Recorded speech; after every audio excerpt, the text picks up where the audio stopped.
Do you ever feel that constant hum, the digital noise, maybe some mental fog, or just this feeling like you're unplugged from something important? Maybe you feel like you're just burning through your mental batteries way faster than you could possibly recharge them. Well, what if the best antidote, the ultimate boost for your well-being, isn't some complex diet or pricey gadget? What if it's actually something simple, totally free, and it's waiting right outside your window? Today, we're taking a deep dive. We're exploring the really profound, scientifically backed benefits of connecting with nature and how making that a regular habit can actually rewire your brain, your body, your spirit. Okay, so let's start by unpacking this concept that seems to be getting more attention lately. Nature deficit disorder. Yeah. We all feel the pace of modern life, right? The screen time, the constant demands. But what exactly is this disorder? Is it a real thing? Yeah, it's a great question. So it's not like a clinical diagnosis you'd find in a medical manual. Okay. But the term nature deficit disorder, it really captures something significant. It highlights a growing problem, really, which is the negative effects we see, especially in children, but in adults too, from simply not spending enough consistent time outdoors. Think about rising urbanization, all the screen time, even understandable safety worries. It's all reduced that unstructured time outside, that connection with the natural world. And the core idea, the really interesting part, is that our brains, well, they're still fundamentally hardwired to respond positively to nature, even after generations of city living. Hardwired. Like deep down, we're still built for the outdoors. Exactly. We evolved in natural environments. So that connection hasn't just vanished because we have smartphones now. That's compelling. So if our brains are wired for it, what actually happens when we're starved of it? Beyond just feeling a bit off, are there tangible consequences? Yeah. Oh, absolutely. The consequences are really much broader than people often realize. Starting right with our physical health. For instance, take something as basic as breathing. We talk about fresh air, but it's more than that. Indoor air pollutants. Studies show they can actually be 2 to 5 times higher than outdoor levels. Wow, really? 2 to 5 times? Yep. So spending time in natural green spaces, especially ones with good air circulation, it actively dilutes those pollutants. And viruses too. Some 2021 research suggested viral transmission is something like nearly 19 times lower outdoors compared to indoors. Huge difference. Massive. So green spaces essentially act like these natural air purifiers. And it links to real health outcomes. One study showed a 34% lower risk of dying from respiratory diseases for people living near more greenery. That's pretty incredible just for air quality. Okay, so fresh air helps our lungs. What about another big modern struggle, sleep? Does nature help there? Sleep. Yes, definitely. And forget the expensive sleep gadgets for a moment.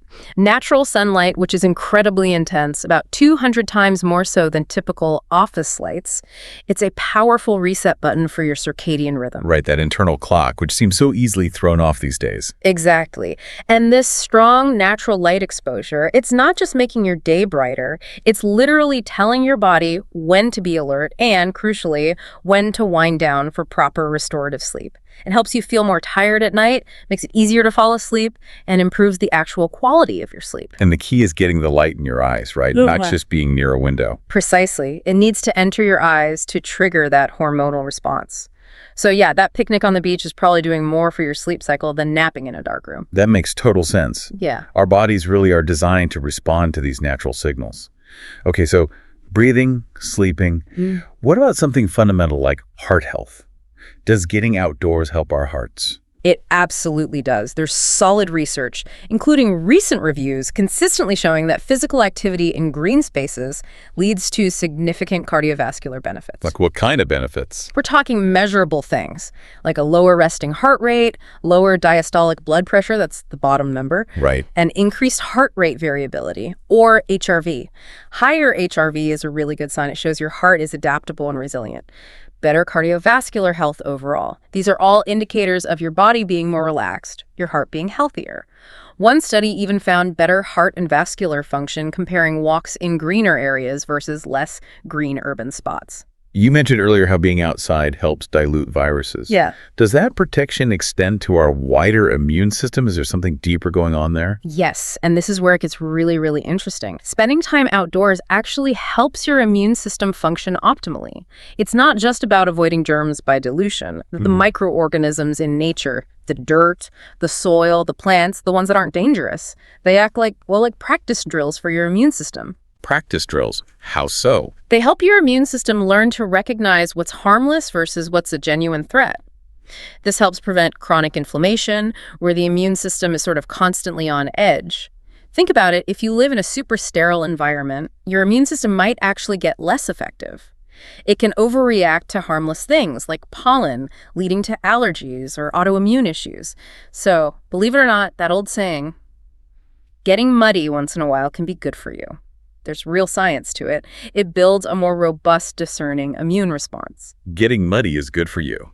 I like that. It definitely sounds counterintuitive to how we often think about cleanliness. So it's about exposure, letting the immune system learn from diverse, non-threatening things. Exactly. Yeah. Think of it like a diverse diet, but for your immune system's training, giving it lots of safe data points to learn from. Okay.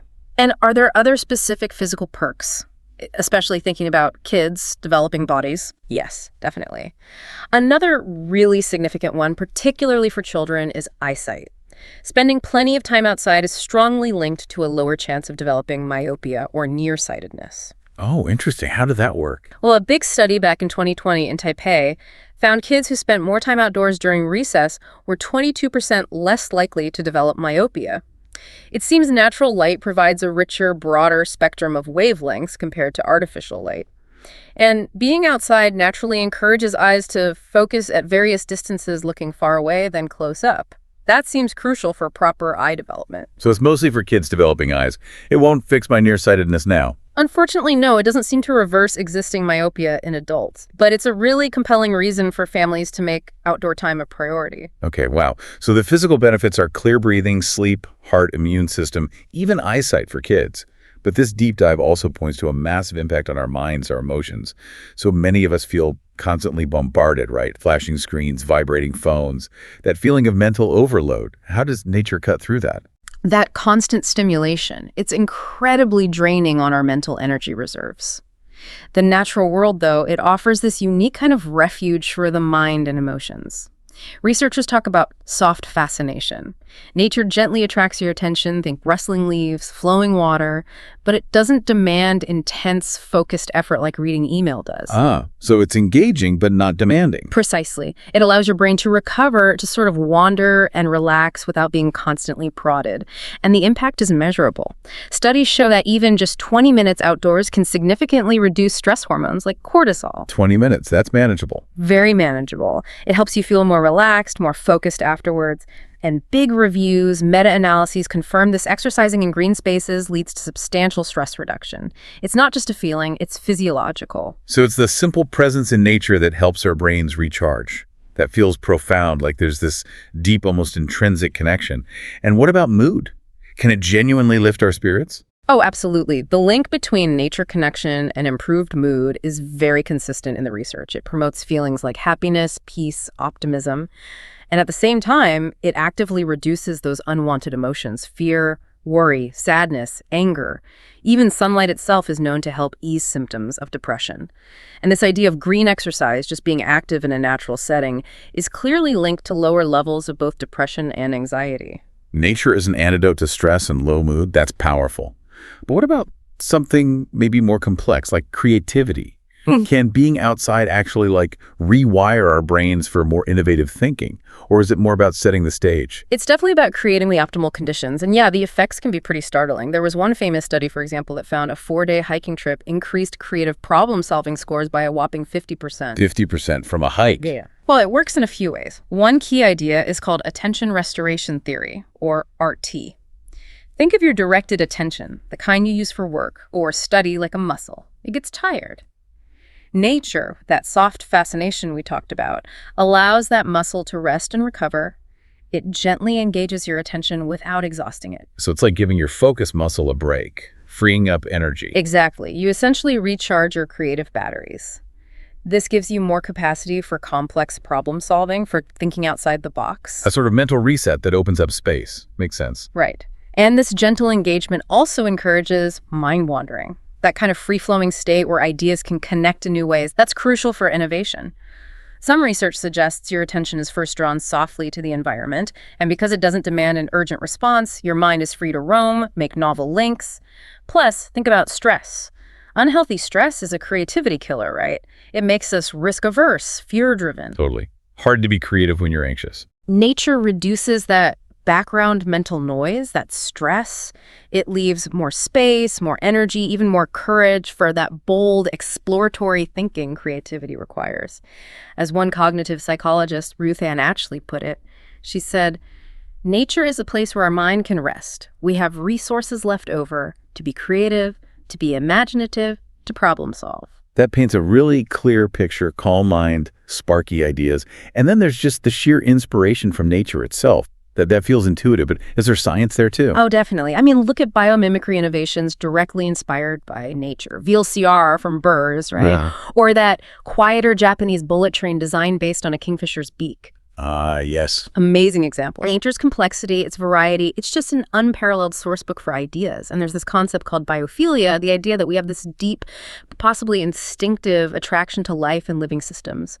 And beyond specific ideas, there's the feeling of awe you can get in nature. Looking at a vast landscape, a starry sky, that feeling can actually shift your perspective, make you feel connected to something larger than yourself. It kind of gets you out of your own head. Exactly. It helps you move beyond a limited, self-focused view. As Einstein famously said, look deep into nature, and then you will understand everything better. It just expands your horizons, allows for those breakthrough thoughts. It's so clear how powerful nature is for us individually.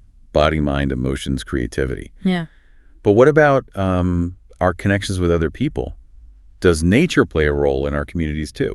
That's a really important dimension, and yes, it absolutely does. It's maybe less talked about, but the social benefits are significant. Urban green spaces, in particular parks, community gardens, waterfronts, they act as natural facilitators for social interaction. Like they bring people together. Exactly. Research shows that engaging in activity, even just walking in these spaces, strengthens social cohesion.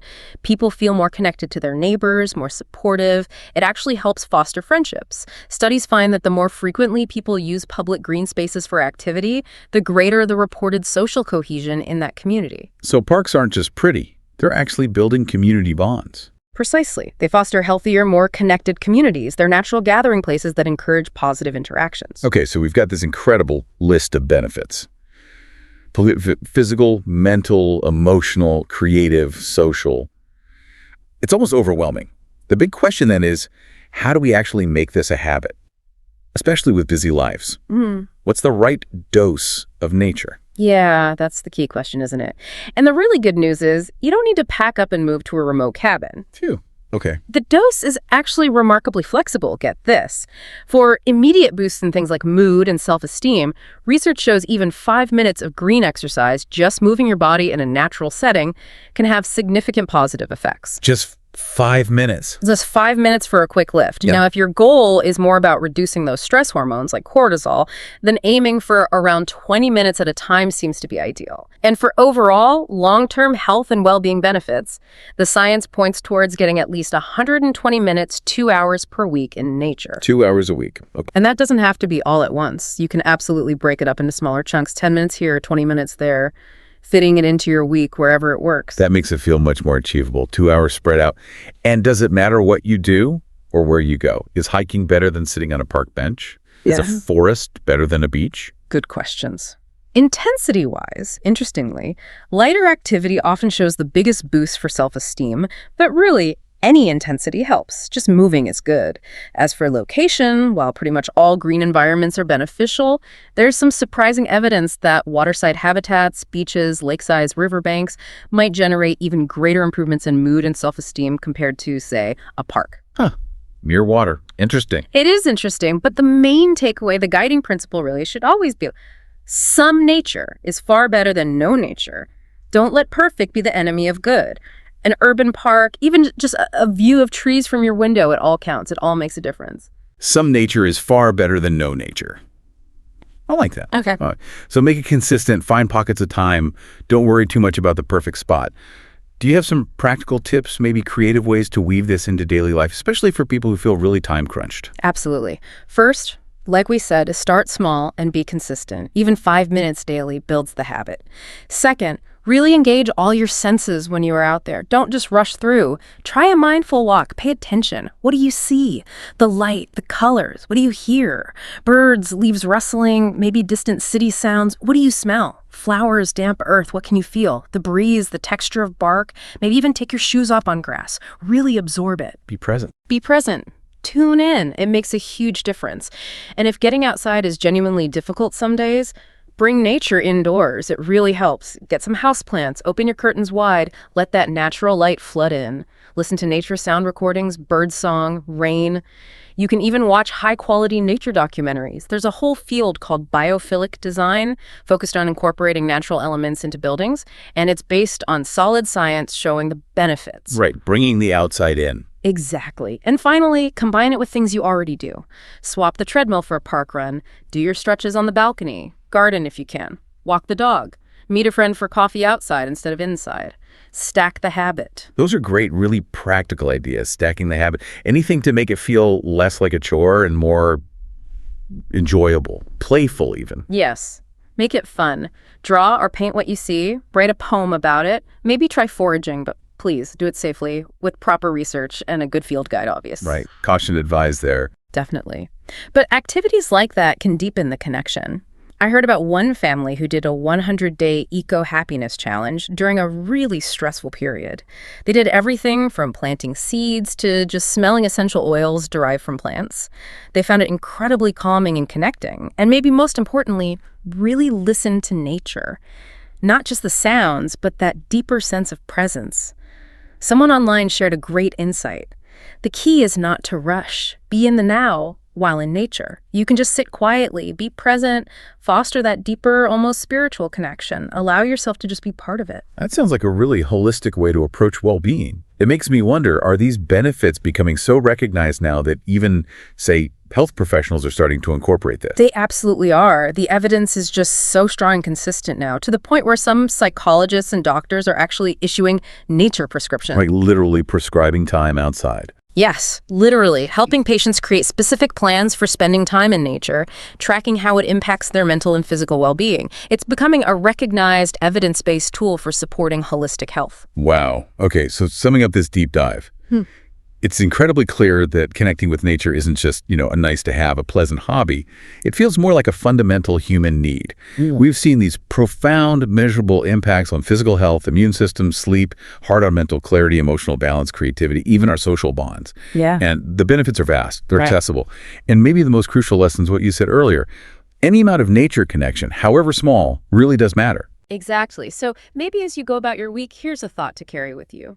If the natural world, with its sort of patient, powerful rhythm, can teach us so much how to restore our focus, calm our minds, spark new ideas, what deeper truths might it reveal if we just take the time to truly listen, to observe, to allow ourselves to be part of it? How might reconnecting with nature help us reconnect not just with the world, but maybe with ourselves and with what truly matters most?